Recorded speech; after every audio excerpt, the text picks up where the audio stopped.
자, 여러분 정지용의 고향 이제 향수와 또 다른 작품 같이 한번 보도록 하겠습니다. 일단 여기는 규칙적인 시행 배열이 눈에 띄죠, 그렇죠? 후렴구는 없지만요. 근데 대신 후렴구는 없지만 여기 또 눈에 띄는 부분이 여기 1년에 이 부분하고요. 그 다음에 6년에 이 부분이 좀 비슷하죠?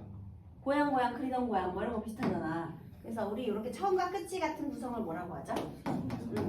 변형되긴 했지만 변형된 수미상관, 수미상응. 그래서 이것을 통해서 주제를 강조하고 또 구조적 안정감을 부여한다 이렇게 볼 수 있겠습니다. 그죠? 자, 그럼 이제 내용을 한번 볼까요? 얘가 고향에 돌아왔어요. 고향에 돌아와도 그리던 고향이 아니래요. 그럼 여러분 이 고향은요 내가 돌아온 고향이고요. 이 고향은 내가 그리워하던 고향이에요. 다시 이거 현실이야 이상이야? 내가 돌아온 고향은 현실. 그리던 고향 이게 이상이지. 지금 이상과 현실 사이에 뭐가 있어? 괴리가 있는 거야. 내 꿈꾸던 고향이 아니야. 고향에 와봤더니 내가 마음속에 간직한 그런 이상향으로서의 고향이 아닌 상황입니다. 그러니까 이제는 되지. 상상 속의 고향이 아닌 거야. 자, 왜 그럴까 봤거든요. 산꿩은 알을 품었고요. 뻐꾸기는 여전히 제철에 울어요. 다시 우리 고향의 자연 환경이 변했을까요? 아니. 고향의 자연은 그대로 변함없는 자연.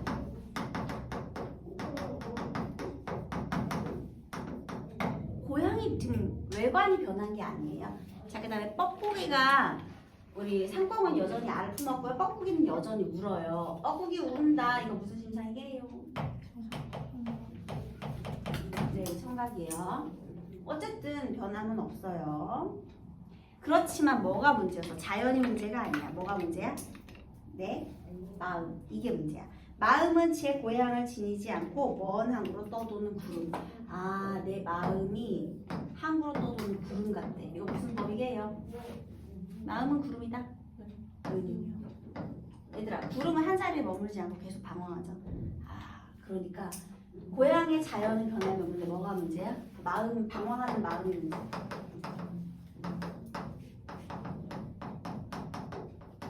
내 마음의 문제였던 거예요. 이거 왜 그런지 알아요? 정지용 아까 선생님이 어느 시대 사람이라고 했죠? 맞아요. 일제강점기. 얘가 이런 거야. 나한테 건물이 하나 있었어. 내가 그 건물이 새 들어있는 가게 주인들이 다들 관리세를 관리비를 너무 잘내. 다들 장사가 잘 되는 거야. 그래가지고 내가 굉장히 좋아했는데 사기를 당해가지고 건물을 뺏겼어. 그 다음에 다시 어느 날 그 건물 앞을 지나가게 됐어. 건물에 있는 가게는 여전히 장사가 잘 되고 사람들로 복잡거려. 자, 거기에 내가 좋아하는 뼈다귀 해장국집에 가서 옛날엔 그게 존맛탱이였는데 지금 가서 먹어보니까 맛대가리가 존나 없어. 자, 지금 맛이 변했을까요? 그럼 무슨 문제야? 왜 갑자기 그 뼈다귀 해장국 맛이 없죠? 마음의 문제. 마음의 문제. 왜? 뭐가 달라졌어? 주권을 상실했잖아, 얘들아. 뺏겼잖아. 이제 더 이상 그 건물은 내 건물이 아니야. 이 가게가 장사가 잘 돼도 이제 그 돈이 내 돈이 아니잖아, 얘들아. 그치? 그 월세가 내 월세가 아니잖아. 그게 문제야. 다시 이 모든 이유는 다 마음에 있고요. 그 마음의 문제는 다 주권을 상실한 조국이기 때문입니다. 다시 일제치하 주권 상실. 조국의 주권 상실. 주권 상실의 문제예요. 그래서 내가 마음이 그리던 고향 같지가 않고 이게 다 지금 현실의 고향이 이 고향 때문에 내 마음이 방황을 하고 있는 거죠. 그 다음에 오늘도 왜 산 끝에 홀로 오르니 흰 전꽃은 인정스레 웃고. 자, 얘들아, 꽃이 여기서 자연이죠. 여기도 똑같아. 여기서 이 자연은 여전히 뭐예요? 인정도 변함이 없는 거야. 자연은 그대로 나를 반겨주는 거야. 자, 그 다음에 꽃이 웃었대요. 이거 무슨 심상일까요? 의법이고요. 그 다음에 흰 꽃이래요. 얘는 심상으로 따지면 뭐예요? 시각이죠. 그냥 시각이야. 공간과 이런 거 없어. 그냥 흰 꽃이니까 시각이고, 그 다음에 웃었으니까 의법이고. 그 다음에 어린 시절에 불던 풀피리 소리가 아니라고 얘들아 어쨌든 풀필이 소리가 안 났다라는 건 소리가 있긴 있는데 그게 내가 원하는 소리가 아닌 거죠? 그럼 참가. 메마른 입술에 아주 쓰다. 뭘까요? 이다. 이게 왜 그러죠? 풀립 잘못했니? 너네 풀필이 물어본 적 있어? 납작한 이파리 하나 이렇게 넓고 평평한 이파리 있는 거 해가지고 여기서 이렇게 이렇게 불면요 하는 소리가 나요. 하는 소리 나. 안 해봤어? 니네 되게 고상하게 자랐다. 꿀 따가지고 아카시아 꿀 따가지고 이렇게 쪽쪽 빨아서 꿀 먹어본 적도 없어? 해봤어요. 그래. 좀 인간적이고 잘하네요. 이렇게 하고 진달래꽃 꼭 끝에 이렇게 빨아본 적 없다고?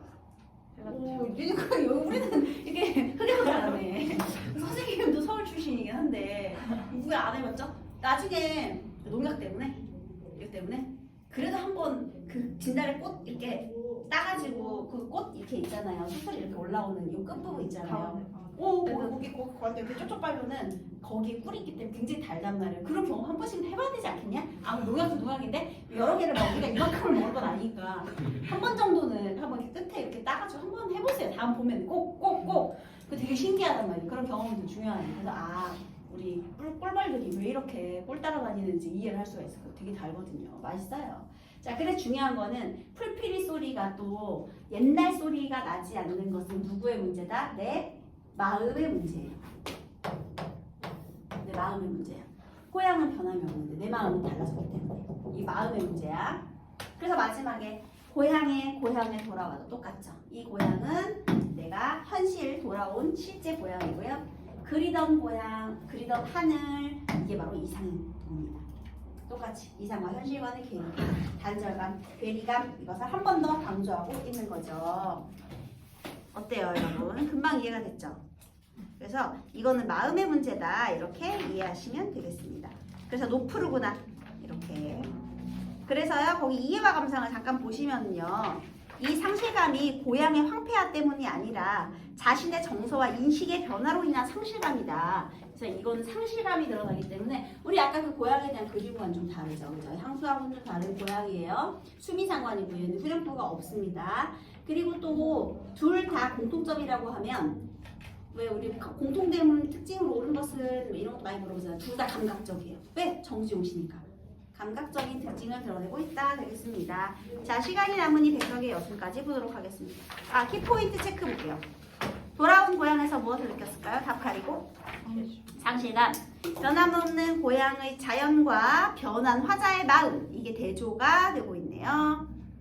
변함없는 자연과는 달리 변해버린 내 마음 때문에 더 이상 어린 시절의 고향으로 돌아갈 수 없는 쓸쓸함과 안타까움을 드러내고 있습니다. 자, 이번에는 백석의 여승 이것도 빠르게 해보도록 하겠습니다.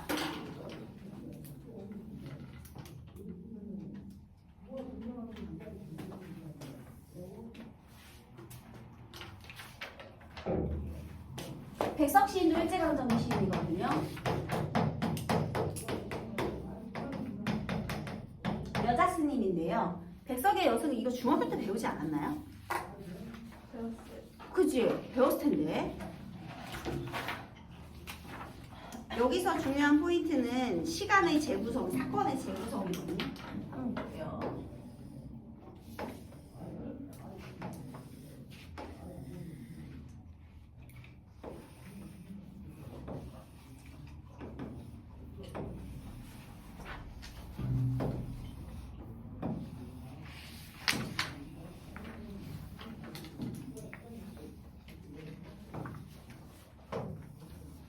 총 4연으로 돼 있어요. 자, 여승은 합장하고 절을 했다. 가지취의 내음새가 났다. 쓸쓸한 낯이 옛날같이 늙었다. 나는 불경처럼 서러워졌다. 여러분 지금 나와 여승의 만남이죠. 근데 옛날에도 알았게 몰랐게 옛날에도 아는 사이였다. 왜냐면 옛날같이 늙었다니까. 옛날에도 노안이었는데 한결같이 지금도 노안이라는 뜻이죠. 예? 자, 그 다음에 합장하고 절을 했어요. 그래서 이 부분은요, 나와 여승의 만남에 대한 내용인데 둘 무슨 사이가 있나 봐요. 그 다음에요, 가지치 냄새가 났다 해서 내음새, 얘는 이제 시작호용이고요. 냄새 났으니까 무슨 심상이죠? 후각적인 심상이에요. 그쵸? 그죠? 자, 여기 후각이 있어요. 그 다음에 가지치의 냄새가 났다라는 건 여승이면 스님이잖아요. 그럼 얘가 뭘 먹고 살았겠니? 원래 육식 안 되잖아. 풀떼기 먹고 살잖아. 그러니까 이제 그 산속 생활에 동화가 되었다 이런 내용입니다. 산에서 나는 음식 먹으니까 이렇게 절사람 다 됐다는 거죠. 그 다음에 쓸쓸한 낯이 옛날같이 느꼈다라는 건 이 여승은 옛날부터 어땠다? 쓸쓸한 사람이었다라는 걸 알 수가 있죠. 과거에도 아는 사람이야. 나는 불경처럼 서러졌다. 왜 불경인지 아세요? 우리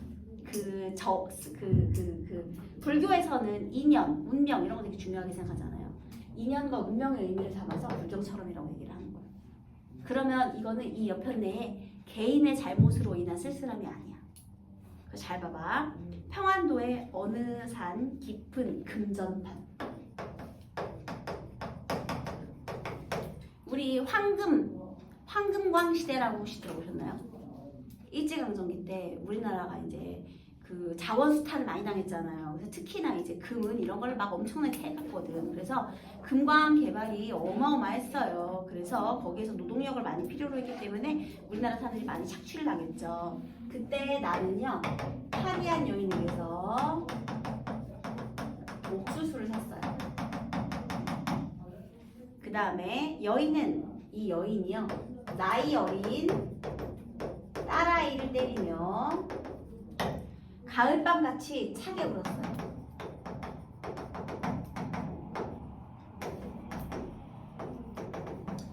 그러니까 과거에 어디에서 만났어? 금 캐는 광산에서. 나는 뭐였을까 그럼? 노동자였겠지. 그리고 그 여편네는 어떤 여편네야? 옥수수 팔던 여편네야. 근데 얘들아, 옥수수를 팔러 금전판까지 나이 어린 딸아이를 데리고 나왔다? 너무 힘들게 사고 먹고 살려고 나온 사람이에요. 근데 얘가 금전판이면 얼마나 위험하냐. 돌도 떨어지고 막 그런데 애들이 가만히 있으면 애들이냐. 거기서 막 돌아다녔겠지. 그러니까 막 장난치고 그러니까 위험하니까 이 여편네가 애를 혼냈겠지. 아마도. 그러니까 애가 울었겠지. 그 모습을 보는 이 여편네의 마음이 찢어졌겠지. 그치? 그러니까 가을밤처럼 차게 울은 거죠. 다시 울었어. 무슨 심상? 청각인데 차가워. 청각의 촉각.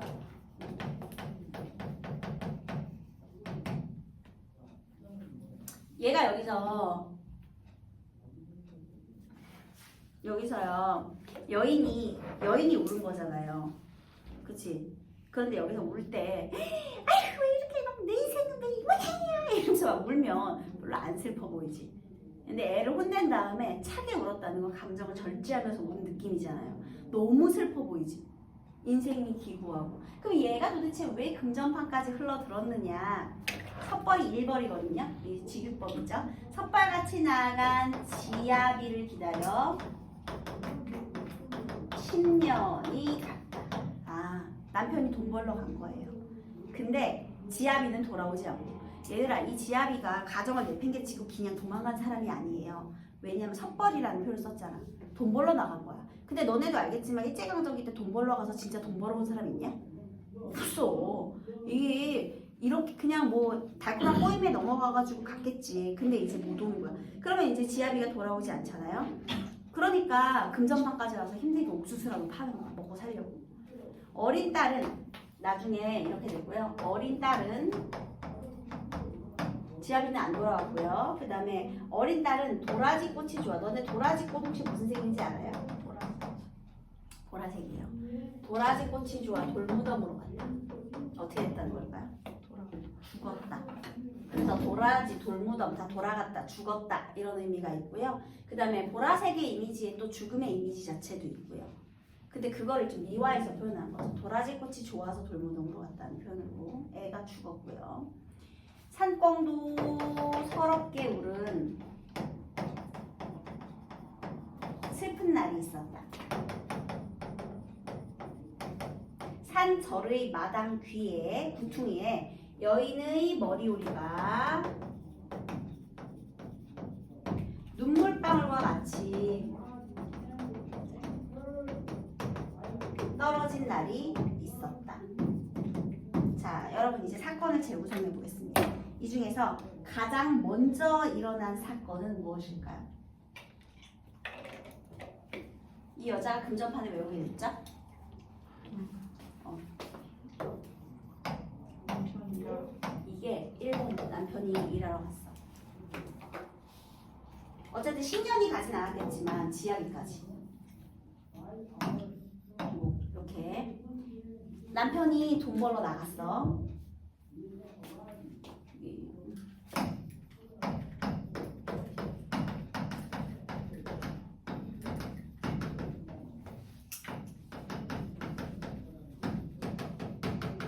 근데 남편이 돌아오질 않아요. 그래서 이 여편네가 어떻게 된 거야? 금전판으로 옥수수를 팔러 간 거예요. 이게 두 번째죠. 그때 이제 나이 어린 딸아이를 때리고 있었겠죠. 그래서 얘가 첫 번째고요. 두 번째는요. 그래서 금전판에 옥수수를 파는 여인. 그래서 이때 어떻게 된 거예요? 나와 여인의 첫 만남. 이렇게 되는 거죠. 이때 애 때리는 모습도 이제 본 거고요. 자, 그 다음 세 번째는 어떻게 됐을까요? 남편은 안 돌아왔고 애는 어떻게 됐어?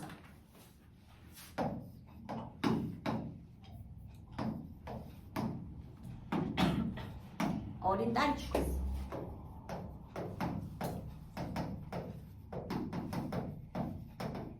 그래서 이 여편네가 이제 속세의 모든 인연을 끊고 뭐가 된 거야?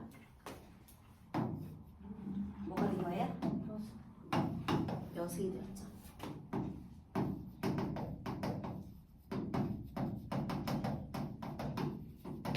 그런 다음 오랜 시간이 지나 어떻게 된 거야? 나와 애들이 어느 절에서 나와 여승의 재회.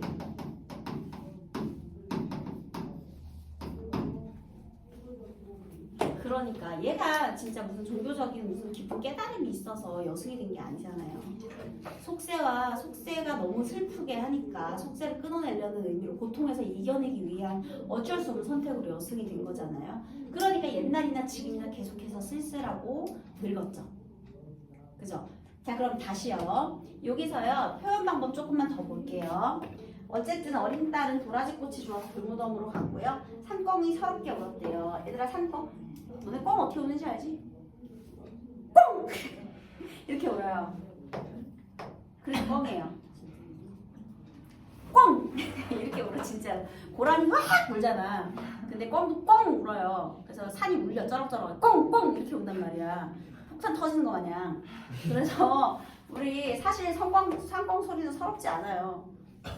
근데 얘가 서럽대. 누가 서러운 거니? 그럼 이거 무슨 소재야? 감정이 이입된 소재예요. 근데 왜 슬퍼? 여승이 된 날이니까 슬퍼. 그 다음에 여기 절의 마당 구퉁이에 머리카락이 눈물방울처럼 떨어졌대요. 그렇죠? 그러니까 이제 뭐 한 거야? 머리 자른 거지. 그러면 자, 여기 눈물방울과 같이 이 표현 한번 보겠습니다. 얘 중위법인데요. 우리 해살피도 중위법이잖아. 정지용 향수의 해살피, 해질 무렵도 있었고 그 흐릿하게도 있었잖아. 근데 얘도 어떻게 했냐면 첫 번째는 머리카락이 눈물방울처럼, 머리카락이 떨어지는 게 눈물방울 떨어지는 것처럼 떨었다는 거예요. 그럼 얘 아는 거야. 내 눈물을 머리카락이 대신한 거야. 눈물방울처럼, 머리카락이 눈물처럼. 이건 머리카락이 떨어지는 모양이야. 그 다음에 눈물과 함께. 그러면 머리카락도 떨어지고 눈물도 떨어지고. 의미가 다르죠? 머리카락이 눈물방울처럼 떨어졌다는 건 싹 떨어지는 머리카락이 눈물처럼 보였다는 것이고요. 그 다음에 머리우리가 눈물방울과 같이 이거는 눈물도 떨어지고 머리카락 떨어지고 이런 거예요. 그래서 이게 중이법입니다. 그래서 그런 날이 있었다. 이제 슬프게 여승이 된 거예요. 그 다음에 저렇게 서럽게 나와 재회를 하게 되었다. 그래서 요거 시간의 재구성이고요. 가장 마지막 순서는 저 맨 첫 번째 여승은 합장하고 절했다. 저게 제일 마지막이 되겠습니다. 그럼 여기서 여승이 한 명 개인이잖아요. 그런데 이 여자가 단순히 그냥 개인의 문제냐? 아닙니다. 얘는요, 이 여자의 개인의 삶을 통해서, 여승이 된 이 여인의 삶을 통해서요, 일제강점기 가족 공동체의 해체를 드러내고 있고요. 결국 고통받는 우리 민족의 삶을 드러내고 있는 거죠. 그래서요, 여기에서는 이제 마치 액자식 구성 마냥 그 여인의 삶이 들어가 있는 것 마냥 그런 서사적인 좀 그런 줄거리가 좀 생각나는 듯한 그런 시가 되겠고요. 결국에는요, 일제강점기 우리 민족의 대표가 되겠습니다. 이걸 통해서 민족을 드러내는 거예요. 여인은 개인의 삶을 통해서 민족의 모습을 형성한 거죠. 비극적으로. 네, 그래서 이거 순서를 잘 기억해 두시면 되겠습니다. 역순행적 구성이죠. 키포인트 체크. 화자는 누구의 입장에서? 관찰자적 입장에서 대상에 대한 묘사를 하고 있다. 근데 또 여기서요, 표면에 드러나지 않은 화자라고 하면 안 되죠. 나가 있으니까. 그리고 일제강점기 궁핍한 시대 상황 속에 드러난 뭐의 붕괴? 가족 공동체의 붕괴와 한 여인의 비극적인 삶이 드러나 있다. 화자는 여승의 기구한 삶을 뭐 애상적인 태도로, 슬프고 쓸쓸하게 애상적인 태도로 바라보고 있다. 이렇게 됩니다. 됐나요? 네, 고재종의 첫사랑부터 다음 시간에 할게요.